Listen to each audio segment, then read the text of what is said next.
Hello everyone, TLSG here, back again with another Daily Marvel Snap video. So today we are covering a Doomwave deck. And Doomwave is one that kind of cropped up a little bit last season. It's one that wants to run the Wave, She-Hulk, and then something else kind of package.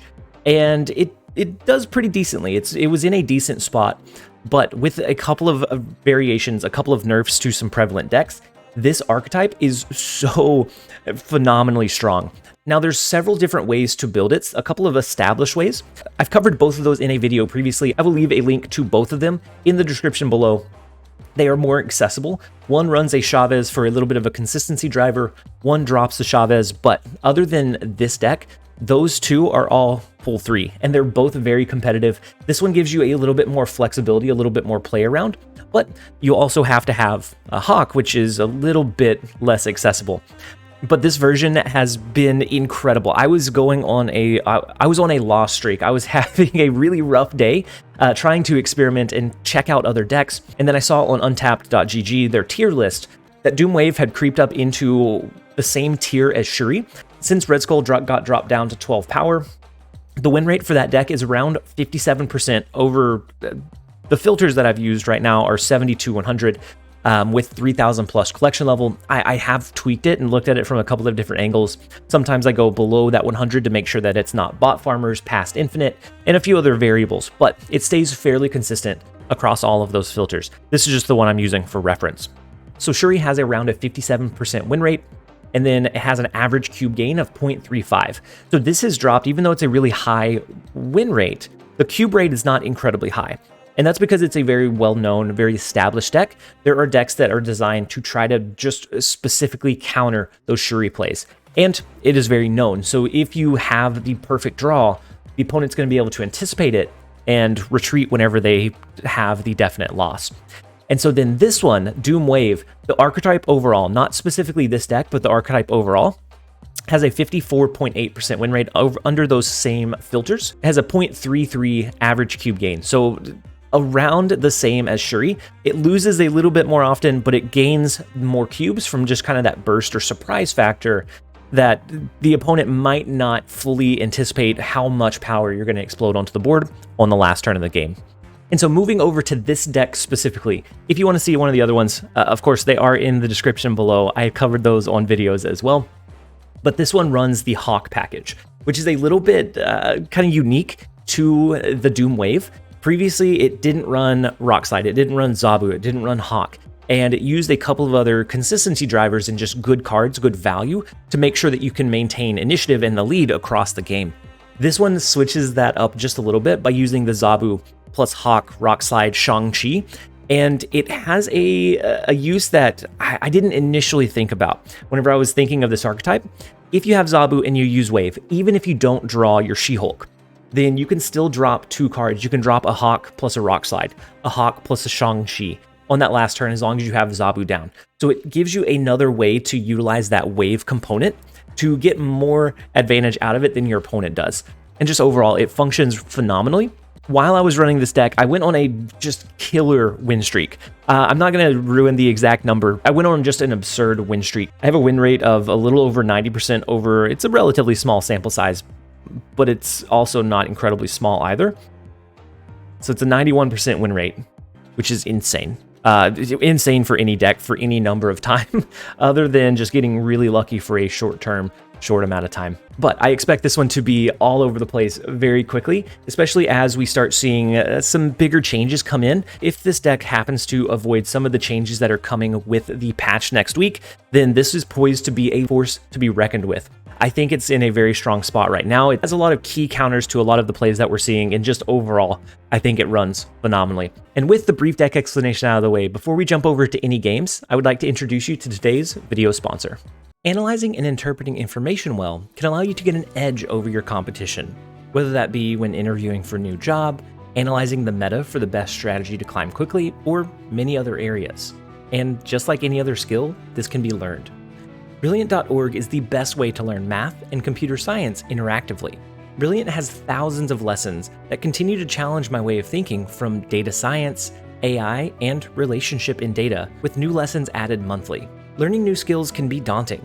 but Brilliant makes learning more like a game, so that it's fun to learn and challenge yourself. I've recently been diving into the relationships and data lessons, so that I can better interpret the reasoning behind data and metrics to better implement them into my own work and gameplay. Brilliant is helping me learn to think, rather than just taking things at face value, which allows me to stay ahead of my competition. To try everything that Brilliant has to offer free for a full 30 days, visit brilliant.org/TLSG or click on the link in the description. The first 200 subscribers will get 20% off of Brilliant's annual premium subscription. All right, so first up we have, I was at a loss for words with TVA. TVA is like a beautiful location if we can draw a hawk, because it's just so much power that we're putting onto the board.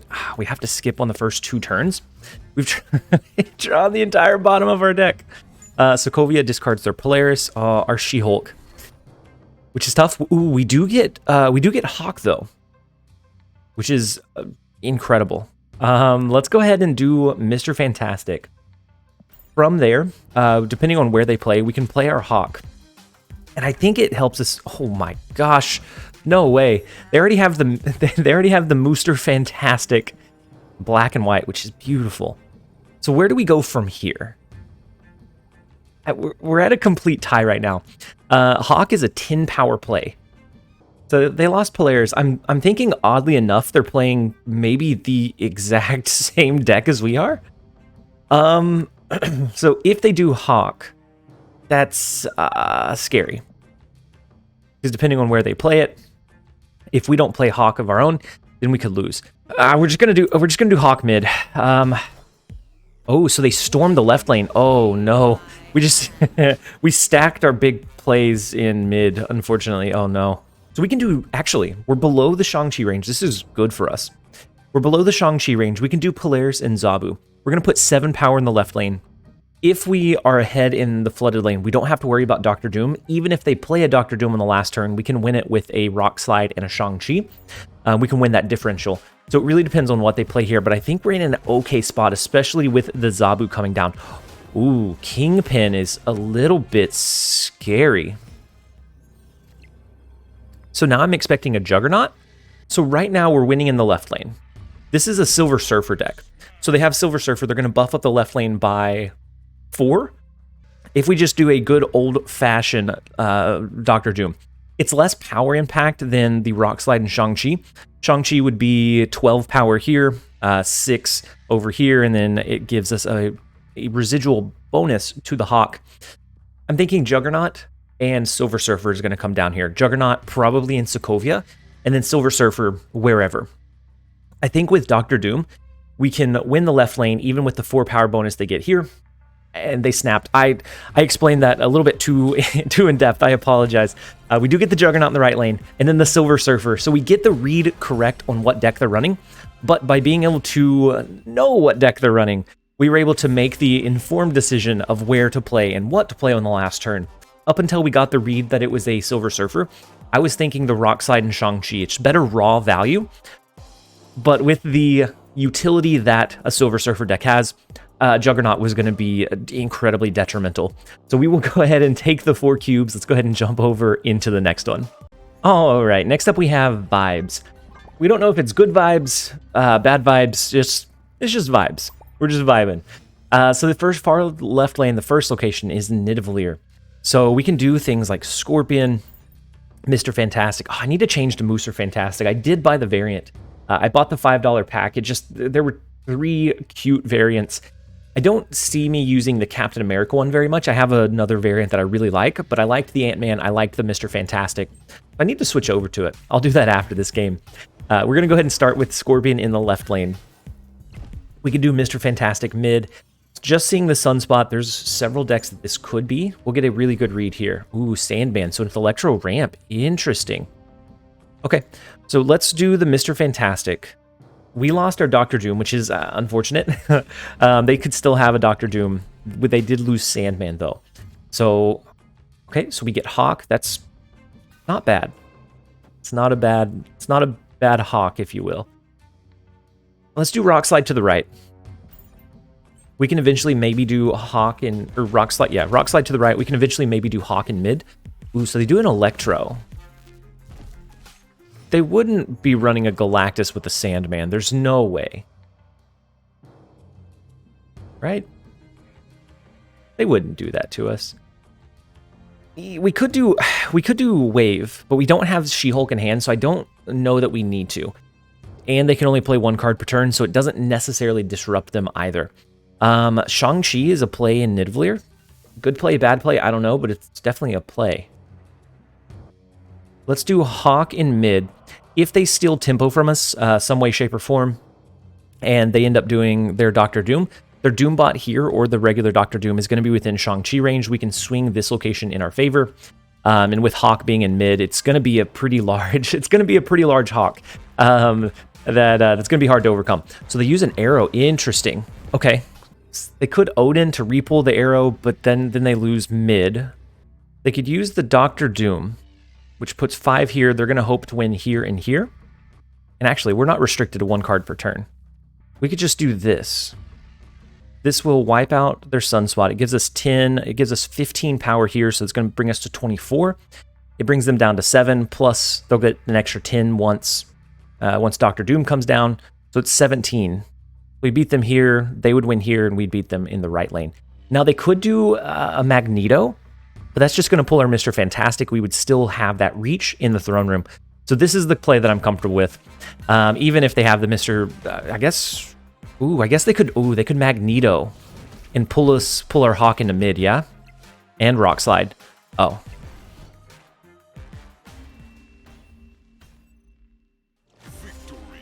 Of all the plays that I imagined, and I calculated in my head, that the regular Chavez was not one that I considered. But I'm guessing since we didn't snap, they went ahead and stayed just to see if maybe we didn't have anything substantial to end the game on. We are going to go ahead and take the 2 cubes. Let's jump over into the next one.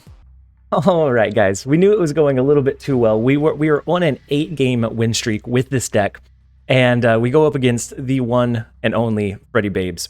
So last time I matched into him, he was running something incredibly spicy that turned into just this wave of a value deck that just exploded all over the place for a couple of weeks. I'm curious if he's running something similar this time around. All right, so we do get the first turn skip. The first location is Sinister London. So, I mean, double Zabu, double Rock Slide, double She-Hulk, double Hawk, just some incredible cards to be able to double down on. Now, the armor.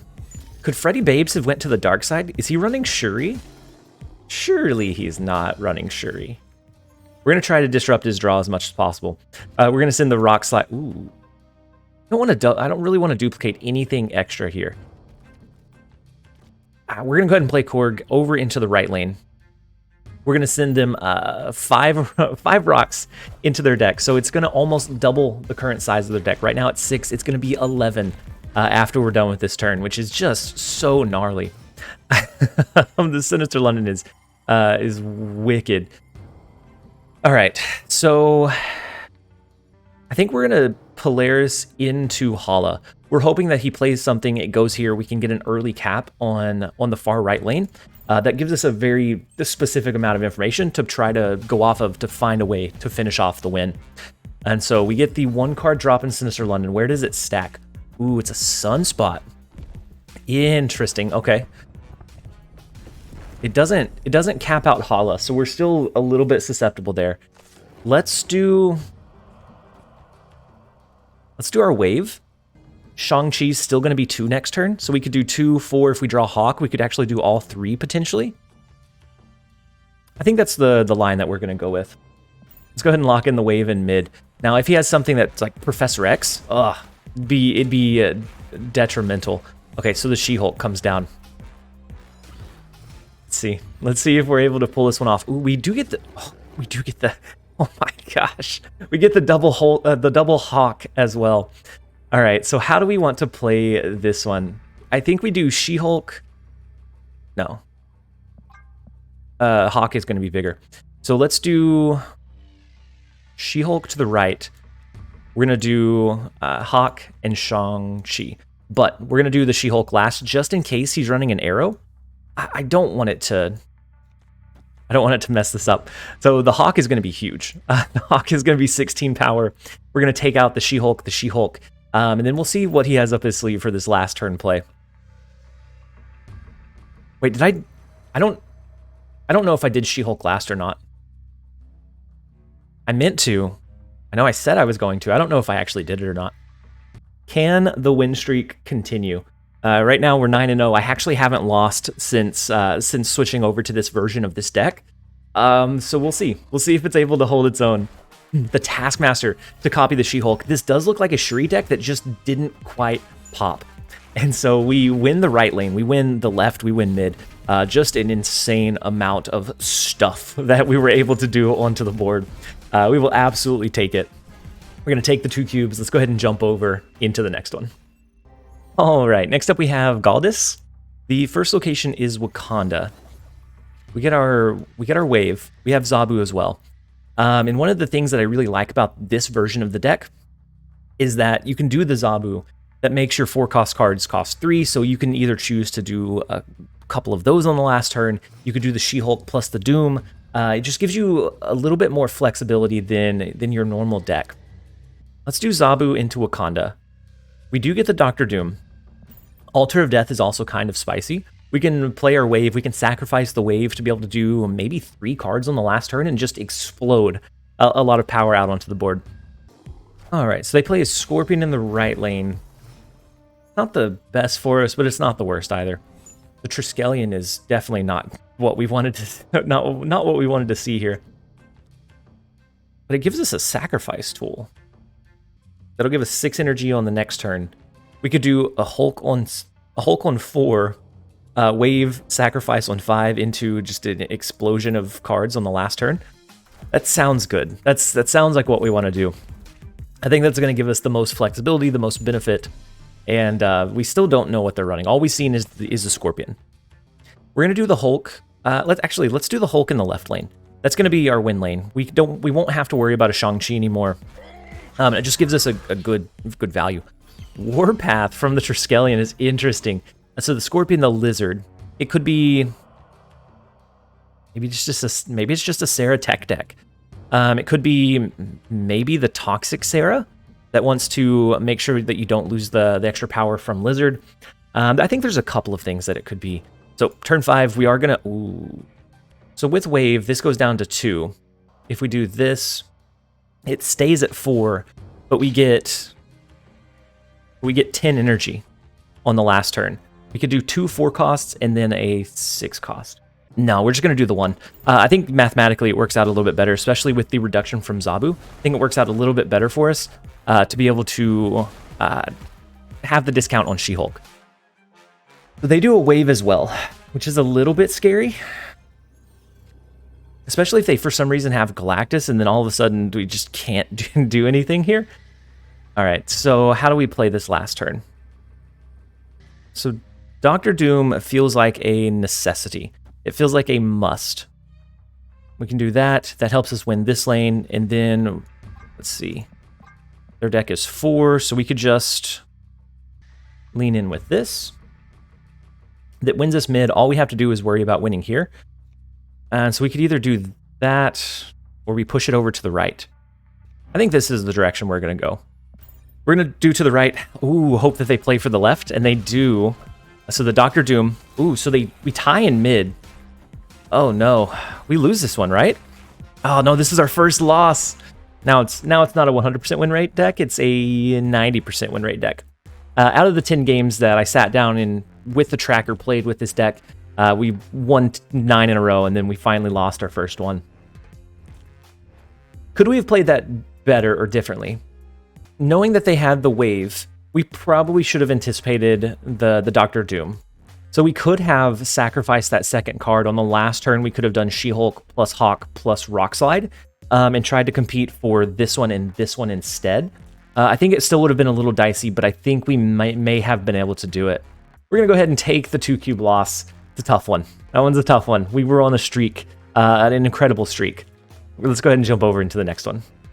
All right, next up we have Tobert, the one and only. We're here for revenge. We are here to avenge our loss. If we have 2 in a row, then I'll cry. And I'm an ugly crier. You guys don't want to see me cry. They start off with the Hood and Murder World, so that will get destroyed. We don't have anything to really combat that, but that's okay. We are going to be able to do Rock Slide on 3, which is great disruption. You'll love to see it. Whenever you have Zabu, being able to do a 4-cost on turn 3 is huge. And so they have Daredevil. Could be like a control or lockdown style deck or build. Let's do Rock Slide to the right. We want to make sure that we win Asgard, because that's going to protect, 1, it's going to let us draw cards, and then 2, it's going to make sure that we protect the power level of our Hawk. We just don't want them to be able to draw resources if we can stop it. So they Polaris. Yeah. I feel like we partially need to play for this lane, because even if we win this one, they could Professor X next turn. If they have it in hand, they could Professor X. Yeah, it makes it a little bit difficult to find a way to bring it home from there. I am going to do the Mooster Fantastic. We're going to go with Mooster Fantastic. I don't know. I don't know that it wins, though. We can do Wave on 5, especially if we end up drawing... Actually, no. I guess we could do Wave on 5 into She-Hulk plus something else, depending on if they do the lockdown. We can always pivot and do She-Hulk plus Hawk. Oh, so just a Viper. So this is a junk deck. We have to watch out for a potential Sentry, a potential Professor X, and a potential Valkyrie. There's been several versions of it floating around, so we have to be on the lookout for some of those cheekier playlines. If it's the Valkyrie version, we try to lose initiative by dropping Wave to the right, and then we'll see what they play. We could either do She-Hulk and Doctor Doom, we could do She-Hulk and Hawk, we could do Hawk and Shang-Chi. It just really depends on what resource they show us and what they play. I'm halfway expecting to see a Professor X lock. When I see Daredevil, that's typically what I think of. They might do like a Doctor Doom, though. Maybe they cap out this right lane with a Green Goblin. There's a couple ways that they could still try to pull it home, I suppose. But the Wave, I think, puts them in a tricky spot. All right, so they do play 2 cards. I'm expecting Green Goblin and Titania mid. Ooh, no Spider-Man mid is interesting. Okay, so Spider-Man and Demon. It's not bad. Not great, because we do have Doctor Doom, but it's not bad. So let's do, I guess, Doctor Doom and She-Hulk. We'll do She-Hulk to the left. That should allow us to win this one. We did successfully drop initiative, which is what we wanted. If they do a Professor X here, it's not going to help them. They have Valkyrie, also not going to help them. I think we just win this one. I mean, they could still do Green Goblin and cap this one out and just kind of surprise us, but then that cuts away a lot of the resources that they can use. Titania plus Gamora, maybe also a thing that they do. I would expect it to be in Asgard, the Titania, and then Gamora to the left. No, wait, they can't. We waived. They can't. They can only drop 1 card. The Shang-Chi...